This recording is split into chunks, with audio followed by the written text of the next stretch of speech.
Mbok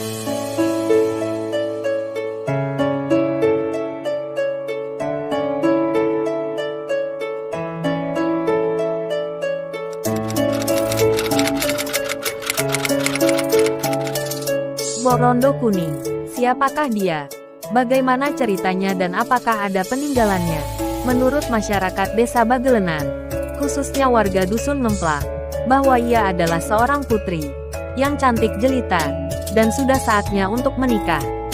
Dengan kecantikannya itu, membuat banyak pemuda ingin melamar dan meminang untuk dijadikan istri.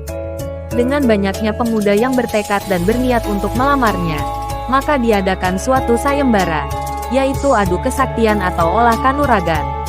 Barang siapa yang muncul sebagai pemenang, ia bersedia untuk menikah.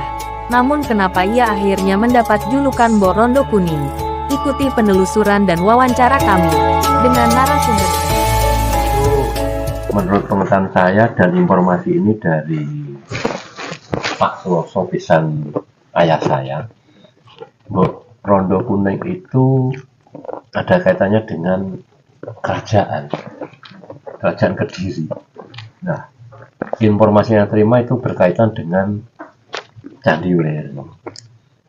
Nah, dulu kerajaan itu pasti orang sakti-sakti. Ada dua istilahnya punggawa kerajaan yang menginginkan Mbok Rondo Kuning. Nah, karena dulu kerajaan waktu itu orang sakti-sakti, kalau mau minang perempuan itu ya harus adu kekuatan dulu. Sayembara. Itu memang jam kerajaan seperti itu. Nah, dua orang tersebut perang itu tidak ada yang kalah. Sama-sama kuatnya, akhirnya dua-duanya tidak bisa minang pada Mbok Rondo Kuning. Mbok Rondo Kuning itu sumpah tidak akan menikah, lalu dia ngerondo. Itu kalau yang sering dipakai untuk sakral itu ya sawah yang ada di tengah, kurang lebih ya satu kedok itu ya paling ya 30-an 5 rum. Nah, terkait dengan pohon randu itu memang biasanya pohon randu itu ya cepat besar dan sawah itu kan loh. Tapi beberapa puluh tahun itu ya anehnya itu ya hanya sebatang pohon kelapa. Ada Rondo Kuning itu sebelumnya kan dia belum Mbok Rondo Kuning kan.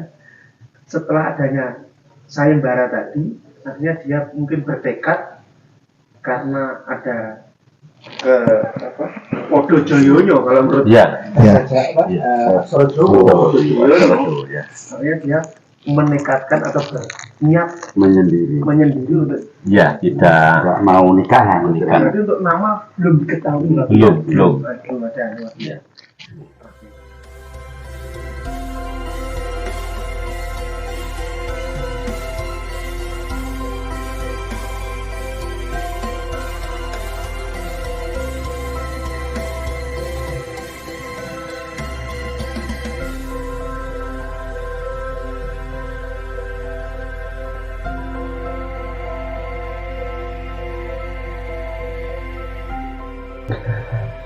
Baik, assalamualaikum warahmatullahi wabarakatuh. Salam budaya, rahayu. Kami dari Dewan Seni, Budaya dan Sejarah Kecamatan Serengat. Pada malam hari ini kita berada di Gumuk Pegat. Pada malam hari ini kita akan mengupas bahwa di wilayah Bagelenan, tepatnya di Dusun Ngemplak, ada sebuah cerita yang sangat menggelitik bagi kami, yaitu tentang kisah Mbok Rondo Kuning. Pada malam hari ini kita bersama dengan tokoh masyarakat yang ada di Desa Bagelenan, yaitu yang pertama Bapak Subianto, yang juga sekaligus beliau sebagai Ketua BPD di Desa Bagelenan, dan juga Bapak Mul Muthalib, tokoh masyarakat yang ada di Ngemplak, dan juga Bapak Imam dari Kelurahan Dandong. Pada malam hari ini kita ngobrol bareng, ngopi bareng, menelusuri tentang sejarah yang ada di Dusun Ngemplak, Desa Baglenan, yaitu tentang kisah Mbok Rondo Kuning. Selamat malam Pak Bli. Selamat malam Pak Nur. Selamat malam Pak Tolib. Selamat Malam Pak Iman. Selamat malam. Nyatakan Pak Bli. Terima kasih waktu yang disempatkan pada malam hari ini kita bisa ngobrol bareng di Gumuk Pegat ini dalam rangka kepingin kami dari Dewan Seni Budaya dan Sejarah Kecamatan Serengat kepingin menggali tentang sejarah atau cerita sebuah tempat di Dusun Ngemplak, tepatnya di area persawahan. Kami mendengar bahwa di sana ada kisah Mbok Rondo Kuning. Terkait tentang cerita Mbok Rondo Kuning, Pak B dan juga Bapak semuanya, kami kepingin menggali terkait tentang kisah atau sesuatu yang berkaitan dengan Mbok Rondo Kuning yang ada di Dusun Ngemplak. Karena apa? Mbok Rondo Kuning ini tidak hanya di Ngemplak, mungkin di Dandong juga ada dan di tempat lain juga ada. Ini khusus kita akan membicarakan Mbok Rondo Kuning yang ada di Dusun Ngemplak. Sebelum kita mengupas secara tuntas Pak B, terima kasih sekali lagi saya ucapkan. Berkaitan dengan itu, nanti kita akan membahas tentang bagaimana kisah Mbok Rondo Kuning dan juga apa-apa nanti yang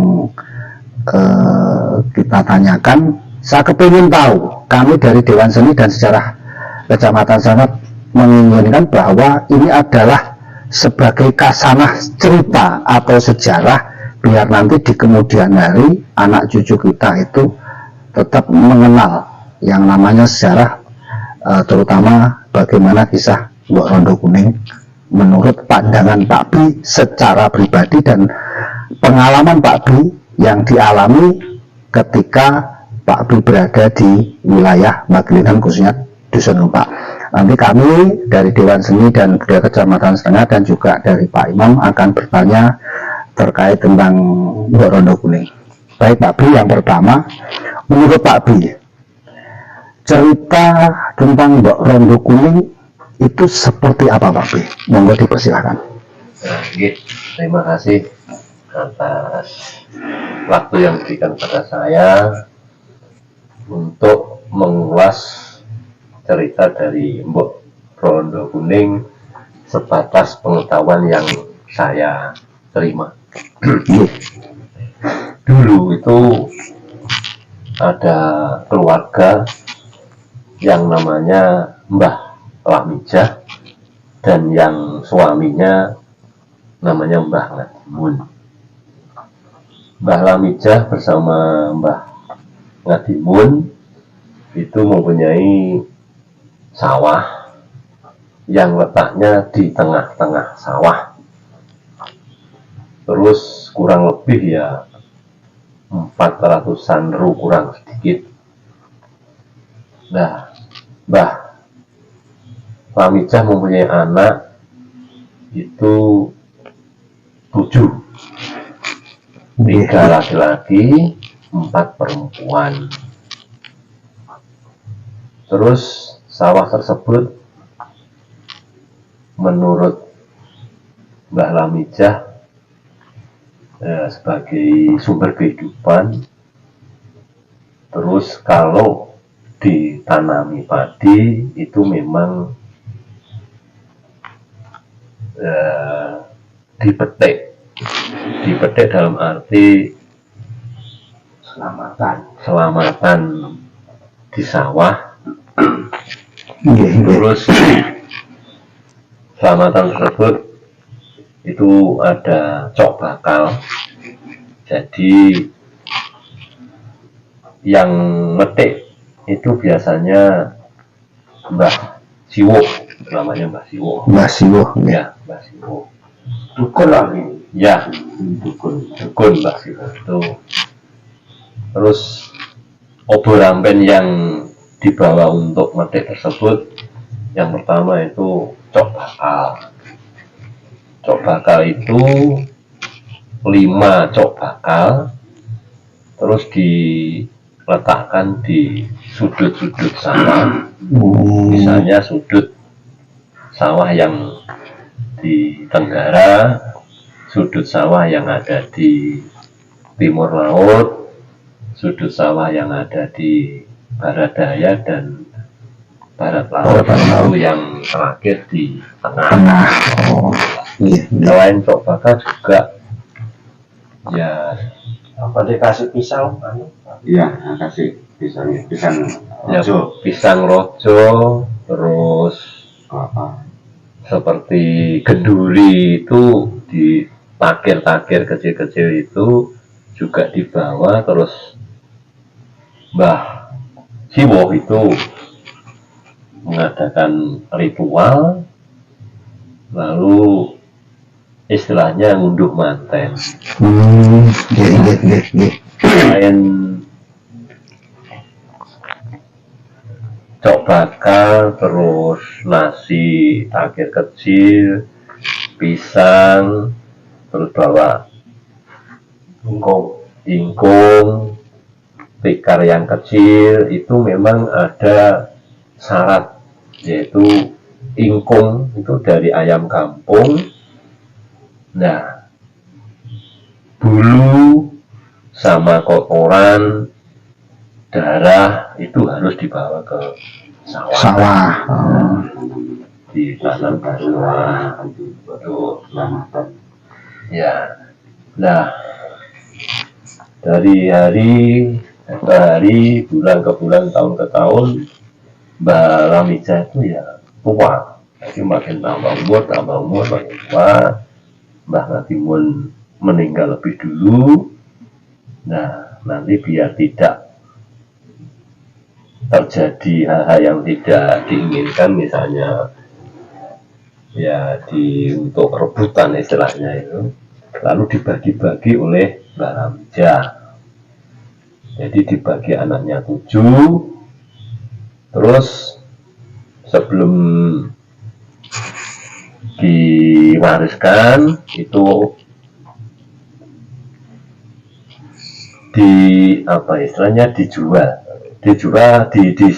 Disewakan tahunan. Ya, disewakan tahunan. Nggih. Jadi terus sebelum Mbah Lamija meninggal itu, dari masing-masing anak itu mungkin harapan untuk melanjutkan ritual atau metik itu mungkin tidak ada. Akhirnya dari masing-masing anaknya itu dijual. Nggih. Nah, dijual kepada ibu saya Kasmilah dan bapak saya Pak Karli. Nggih. Nah, untuk ibu saya sama bapak saya membeli tidak langsung semuanya, tidak, tapi sedikit demi sedikit menunggu dijual tahunan. Nah, akhirnya gembleng semuanya menjadi hak milik ibu saya dan ayah. Oh, ya. Nah, untuk berikutnya ibu saya juga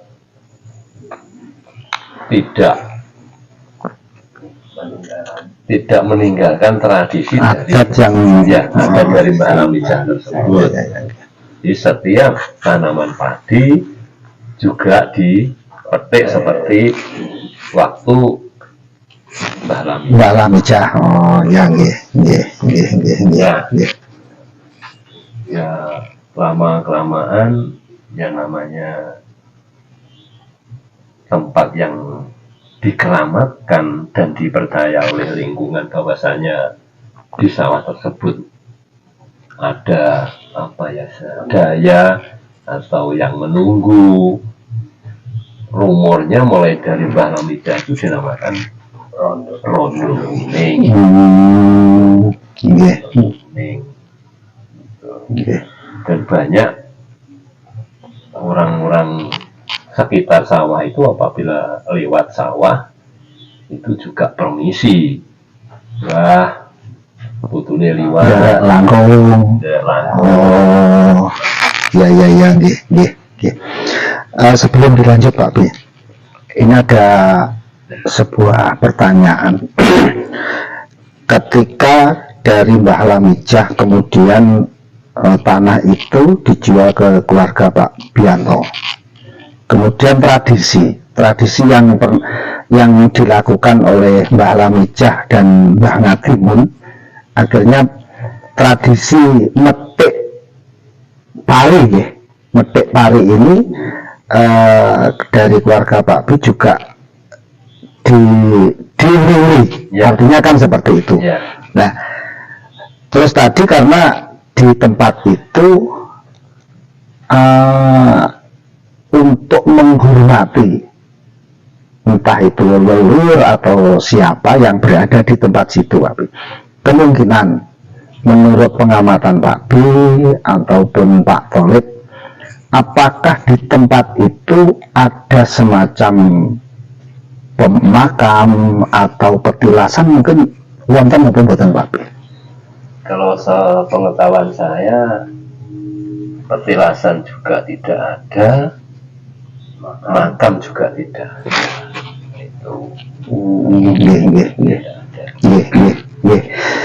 Terus selanjutnya Pak B, tadi juga ada nopo sing diatur Pak B, ketika masyarakat atau yang mempunyai sawah di sekitar lokasi itu ketika melewati harus permisi, mbah, derek langkung dan seterusnya.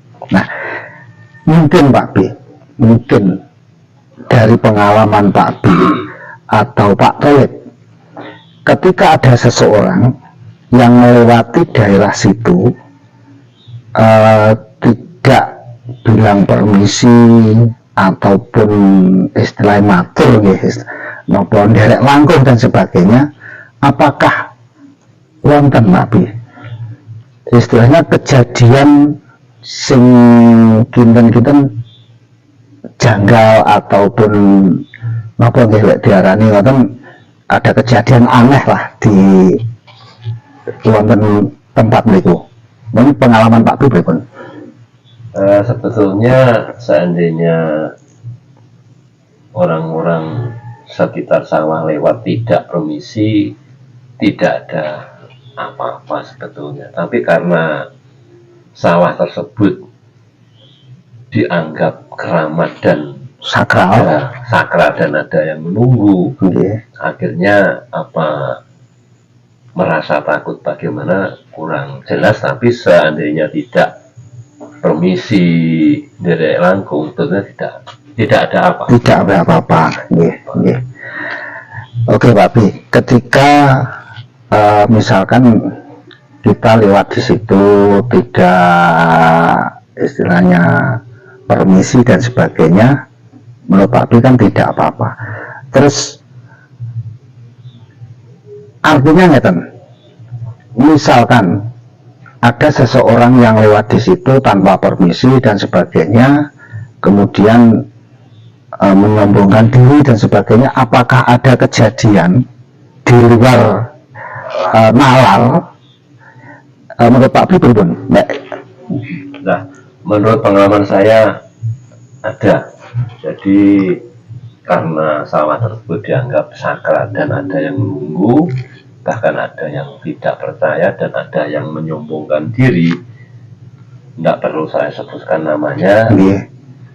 Dulu itu ada kejadian yang janggal. Nah, orang tersebut mau misalnya kerjasama dengan keluarga saya untuk ya menanam selain padi. Nah, dia merasa nggak percaya kalau sawah tersebut ada yang menunggu. Dia terjadi tidak sadar. Setelah sadar ditanya infonya dia itu bertemu dengan ya wanita yang cantik seperti itu. Nggih, nggih, nggih. Terus lajengipun ya Mbak Pin. Tradisi yang dilakukan oleh Mbah Lamijah sebagai pemilik awal dari tanah atau sawah tersebut, itu kan Mbah Lamijah bersama Mbah Ngadimun, ya, keluarga dari Mbah Lamijah itu selalu mengadakan adat metik pari, kata nggih, metik pari Pak Imun nggih. Nah, misalkan Pak Bin, akhirnya itu kan juga diteruskan oleh keluarga Pak Bi. Ya. Ketika pari ajeng panen, dipetik dan sebagainya. Apakah ada cerita Pak Bi, menurut pengalaman Pak Bi ataupun Pak Tolib, misalkan tanaman padi itu tidak dipetik, atau apakah ada perbedaan ketika dipetik dan tidak dipetik terhadap hasil ataupun lain-lain, menurut pengalaman Pak Bi berpun? Ada.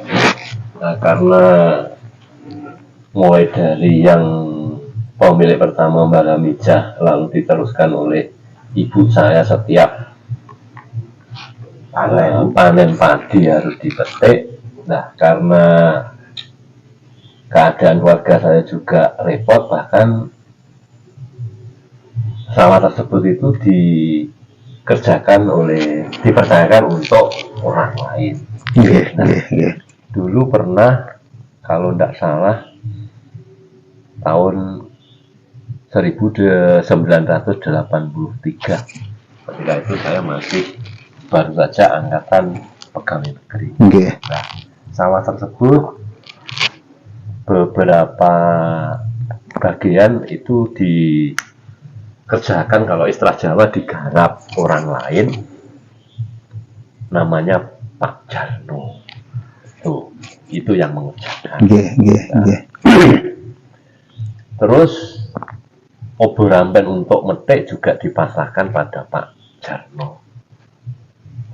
Terus sudut tenggara itu memang masih disewa orang.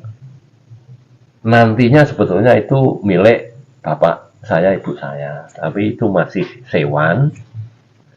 Terus orang tersebut kelihatannya tidak percaya kalau sawah tersebut sakral atau mistik atau ada yang menunggu. Nah, akhirnya waktunya metik, sudut tenggara itu tidak dibuangi cok bakal. Nah, kejadian yang aneh, Pak Jarno itu ya fisiknya bagus, sehat, tapi setelah metik sudut tenggara ndak diberi cok bakal, ya segala sesuatu sebetulnya mati itu yang maha kuasa. Namun menurut rumor lingkungan, penyebabnya kok dari janggalannya ya dari sudut, salah satu sudut yang tidak dikasih cok bakal itu. Lah, lambang untuk apa ya, kejadian yang luar biasa itu malamnya, ingkungnya itu sudah dipotong oleh kucing. Malamnya lambang. Ya. Besoknya juga diganti, tapi entah kejadian tersebut, rumor lingkungan seperti itu. Artinya kan ngeten Pak Win. Sebenarnya yang namanya metik pari itu kan sebuah kegiatan adat Jawa yang itu kan ngawerui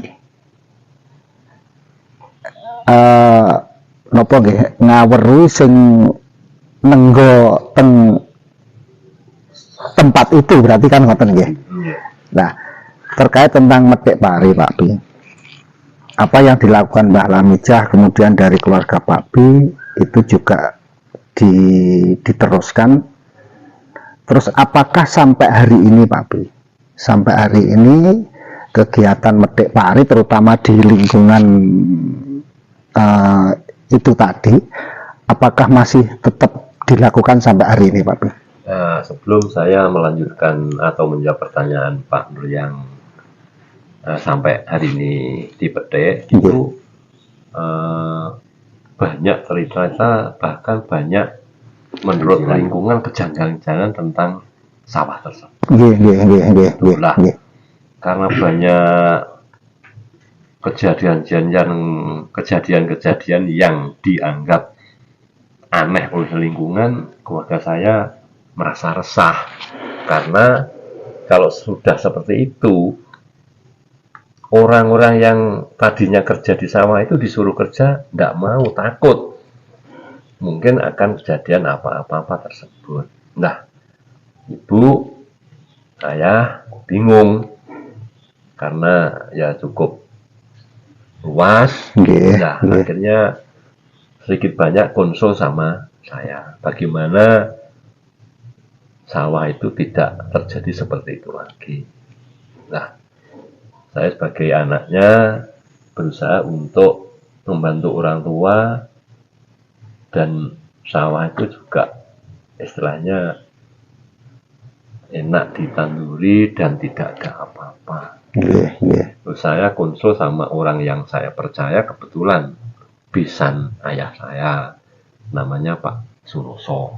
Itu waktu itu saya malam Rebu, kalau tanggalnya lupa, saya ke sana mengutarakan kejadian yang dianggap lingkungan aneh-aneh tentang sawah, dan menurut lingkungan dinamakan Rondo Kuning.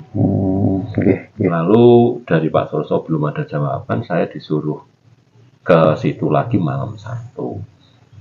Nah, malam 1 saya ke situ, lalu ada syarat yang harus dijalankan oleh keluarga ibu bapak. Nah, siapa lagi kalau bukan saya? Saya ditanya oleh Pak Suroso, apakah Mas Bianto siap untuk menjalankan ritual tersebut? Ya, bagaimana juga saya siap. Terus saya tanya ritualnya apa? Nah, itu disuruh puasa 1 minggu. Setelah 1 minggu, lalu ditanggap nih wayang. Menurut pengetahuan saya, ya wayang Pak Dalang ke situ dan gamelan. Tapi ternyata tidak. Itu disetelkan kaset bisa. Nah, akhirnya saya matur sama ibu, sarannya seperti ini. Saya puasa 1 minggu. Nah, menurut kepercayaan saya dan yang saya alami, hari ketiga siang, kurang lebih jam 11 itu saya duduk di rumah depan, di dalam rumah. Ya, seakan-akan ada berkaitan yang ada di sebelah timur sawah itu kan ada abunya Ronggowuni atau Candi Weleri. Nah, itu Ronggowuni itu menurut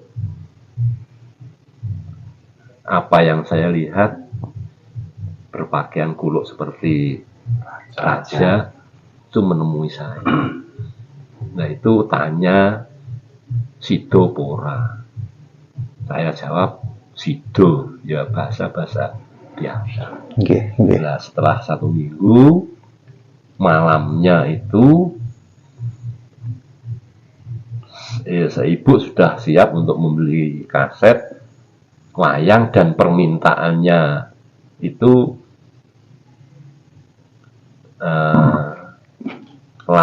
lakon dari wayang Dewa Ruci dan dalangnya Anungkuro.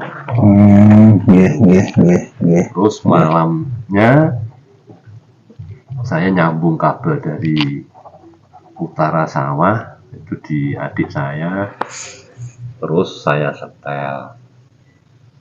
Jam sore itu ya ayah saya Pak Suroso masih nemani saya. Tapi setelah jam 10 sampai pagi saya sendiri nyetel di gubuk tengah sawah. Nggih, nggih, nggih. Nah, Nggih. jam 2 malam itu pergantian kaset dari nomor 6 ke nomor 7, itu 8 kaset. Nggih, nggih. Nah, itu menurut perasaan dan indera penglihatan saya, itu banyak orang-orang gendong anaknya jalan seperti lalu lalang di galengan itu nonton wayang Seperti manusia. seperti manusia biasa. Nggih, Itu. nggih, nggih, nggih. Gitu. Nggih, nggih, nggih. Dan setelah itu paginya setelah selesai penyetelan wayang saya pulang. Itu ada suara yang luar biasa. Seperti petasan yang keras itu di selatan rumah. Saya tidak tahu apa itu. Saya konsul sama Pak Suroso, betulnya itu milik saya. Tapi tidak berwujud apa. Dan setelah itu saya konsul dengan Pak Suroso, itu ada syarat yang dibuat oleh Pak Suroso tersebut, bahwasanya lemah yang ada di sawah itu diambil oleh Pak Suroso dibentuk patung putri. Lalu lemah yang ada di tanahnya Pak Suroso dibentuk patung putra. Jadi dijadikan satu, bahkan sampai sekarang pun ada. Patungnya itu Patung masih ada. itu masih ada. Nah, saya juga tidak tahu kalau dibuat patung putri dan patung putra itu ada orang yang tahu, namanya Pak Tur Manding. Itu juga sudah kenal sama Pak Suroso, bahwasanya kok ada cahaya di rumahnya Pak Suroso. Tuh, terus tanya itu apa. Nah, Pak Suroso menjawab, ini milik Pak Bianto. Kalau diminta, kalau Pak Bianto mengizinkan, tidak apa-apa. Kalau tidak, itu memang hak miliknya. Itulah saya ke sana berupa tadi patung putri dan patung putra. Nah, karena itu berkaitan dengan sawah milik ibu saya yang dinamakan Mbok Rondo Kuning. Bukan saya puja-puja, tidak, tapi ya tetap saya simpan di rumah. Ya, ya, nggih, nggih, nggih. Kejadian-kejadian yang lain masih banyak. Sebelum itu, ayah saya pernah waktu nyalap cari banyu, terima banyu.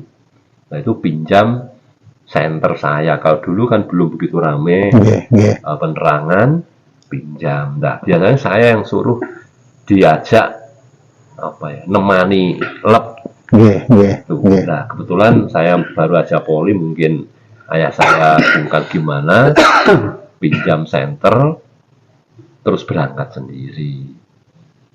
Nah, melihat air nggak nyampe di sawah, di sudut tenggara itu kan ada di kalenan ya istilahnya, untuk lep itu ada. Nah, ayah saya itu kaget.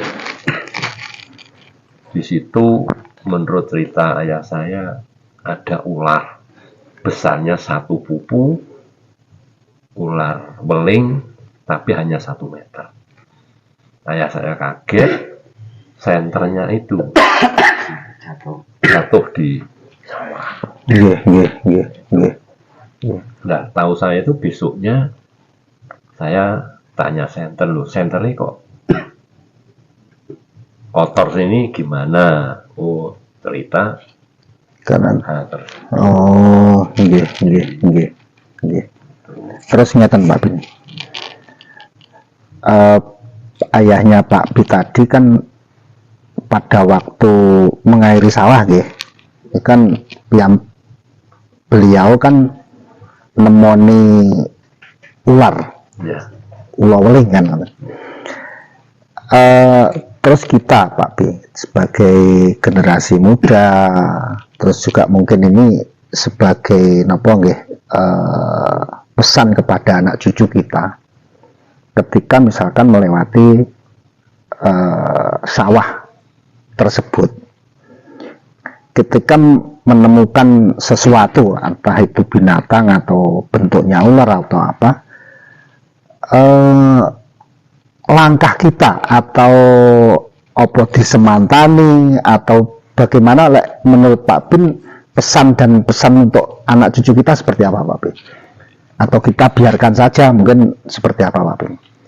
ya karena sawah dianggap sakral, mistik dan sebagainya, mungkin kalau muncul misalnya ular di luar kemampuan manusia, ya dibiarkan saja. Terus seandainya ada ular-ular yang biasa, ya tidak usah dibunuh. Terus kita ya biasa-biasa saja, dalam arti mendidik kita pada anak cucu, walaupun itu dianggap sakral atau bagaimana, tidak usah menyombongkan diri. Karena daya itu ada daya yang tampak, ada yang tidak tampak. Jadi kita memberi pendidikan pada anak didik kita, cucu kita ke depan, ya jadilah orang-orang yang menghormati sesama makhluk hidup dan berbuat baik, tidak usah menyombongkan. Di mana-mana kita selalu menghormati baik yang tampak maupun yang tidak tampak. Jadi intinya ngeten Pak Bin. Dari cerita Pak Bi mulai cerita terkait tentang Mbah Lamijah, kemudian tanah itu dibeli oleh keluarga Pak Bi sampai hari ini, ternyata banyak kejadian yang menurut saya ini ada sebuah perhatian kepada anak cucu kita, dan juga dari tradisi metik pari mungkin hari ini adat atau tradisi itu semakin lama semakin berkurang. Tetapi apa yang dilakukan oleh Mbah Lamijah kemudian keluarga Pak Bi ini artinya tetap mengikuti adat dan tradisi itu. Nah, ada satu pertanyaan Pak Bi, mungkin apakah ini ada sebuah pengalaman atau kejadian, katakanlah misalkan padi itu tidak dipetik. Dari hasilnya tadi ada sebuah pertanyaan, apakah ada peningkatan atau mungkin biasa-biasa saja dari yang tidak dipetik dan yang dipetik. Mungkin pengalaman Pak Bi seperti apa Pak Bi? Nah, itu informasi dari ayah saya itu, karena ya rutin setiap pagi dipetik, terus ditanami tanaman selain padi, itu ditanami itu kacang tanah atau kacang putih. Menurut banyak orang tanaman tersebut tuh ya nggak baik, dianggap rugi. Tapi setelah panen, ayah saya itu juga merasakan hasilnya lipat. Nah itu, jadi ya mungkin gimana mau ya, karena apa? Pas rezeki ini katahan, ya, bagaimana? Tapi menurut ayah saya kok seperti itu. Terus lagi masih Pak, ini kaitannya dengan kejadian pada waktu itu juga padi setelah dipetik, rumor sawah tetap, cari orang untuk memanen itu sulit. Oleh ayah saya tuh maunya diborong ini dijual, ya dibasne lah, seperti itu. Nah, kebetulan yang mau beli itu orang Bontoro. Itu namanya saya kurang begitu jelas. Orang Bontoro itu sebelum membeli atau nebas atau ya membeli seluruhnya atau tadi itu kan melihat dulu bagaimana padinya baik atau tidak. Nah, melihat di sawah itu jamnya jam tengah hari. Nah di sawah itu kan udaranya bersih, dia itu merasa mengantuk, tidur di gubuk sawah tersebut. Nah informasinya dia itu bermimpi diberi orang rokok gudang garam. Dia tidak mau dibuang. Nah, setelah bangun fisiknya nggak enak, akhirnya sakit opname di Suwada Haji. Tuh. Terus adiknya orang Bontoro yang mau beli atau yang nebas itu ke rumah saya nemoni bapak saya. Itu membawa ya cok bakal, terus menyan, disuruh membakar di sawah untuk mohon maaf karena ya saya nggak pernah, ya bisa nggak bisa dibakar. Jawab di situ intinya memintakan maaf ke yang maha kuasa.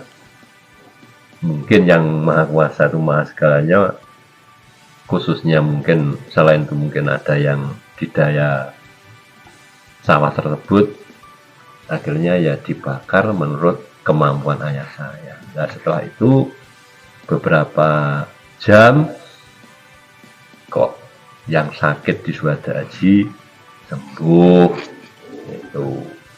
Nah kejadian-kejadian seperti itu sering sebetulnya, kejadian-kejadian yang dianggap Nggih Pak Pi. Nggih, mungkin yang terakhir ngeten Pak Pi. Sebelum kita akhiri ngobrol kita pada malam hari ini, semakin lama kelihatannya juga semakin asik ketika kita mendengar cerita apa yang diceritakan Pak Pi terkait tentang lokasi Mbok Rondo Kuning.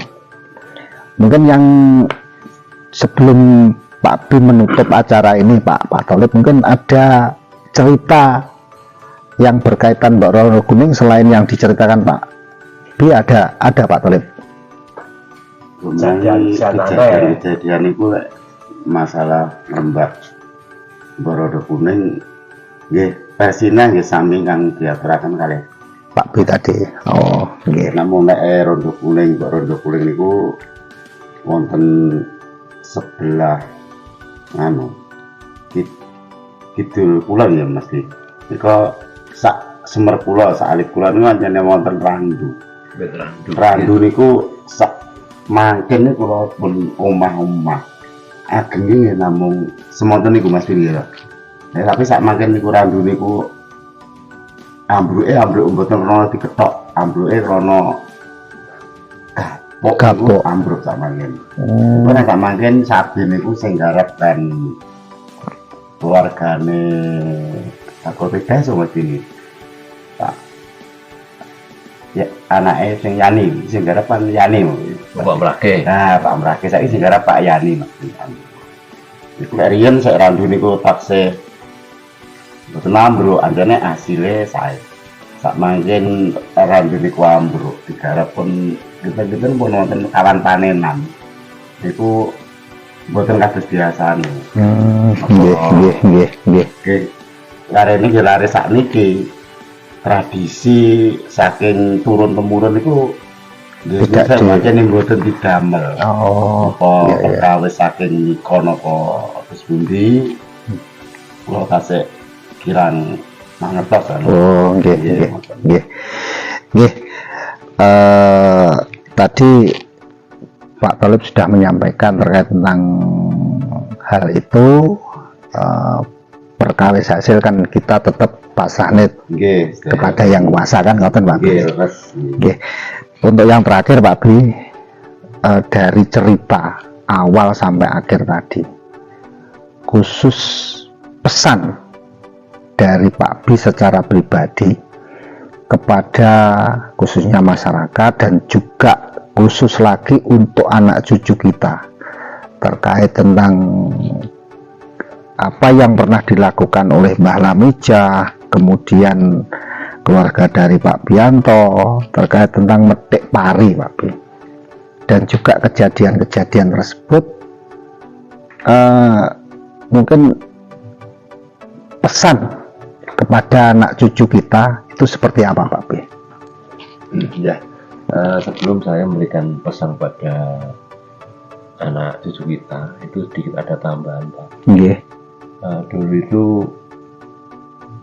waktu itu ada undian berhadiah, tidak salah TSSB itu Togel berarti gini, sejenis tapi togel. resmi. Ya, Oh. resmi. Itu kalau dapat ya pemerintah siap berapapun dibayar. Nggih, nggih. Nah, anak jagoan itu namanya Sumani, itu luar biasa, artinya sering mencari rezeki dengan cara istilahnya nepi atau udu TSSB itu disebut. Nah, informasi yang saya terima, Sumani itu sering nepi di mana-mana sampai Tulungagung, Tambak dan sebagainya. Nah, informasi sawah terkait dengan Mbak Rondo Kuning maunya itu juga nepi di sawah tersebut. Nggih, nggih, nggih. Terus nemui saya, syaratnya untuk nepi itu apa? Nah, karena saya sedikit banyak ikut mengelola sawah tersebut dan mencari tahu tentang sejarah Mbak Rondo Kuning, saya tahu persyaratan untuk ya ritual terkait dengan nomor tersebut. Nah, Sumani saya beritahu apabila mau ritual di sawah Mbak Rondo Kuning, berdasarkan informasi yang saya terima, itu harus mencari ayam Jawa namanya Mas Kumambang. Mas Kumambang itu bulunya putih, kakinya kuning, cucuknya kuning. Itu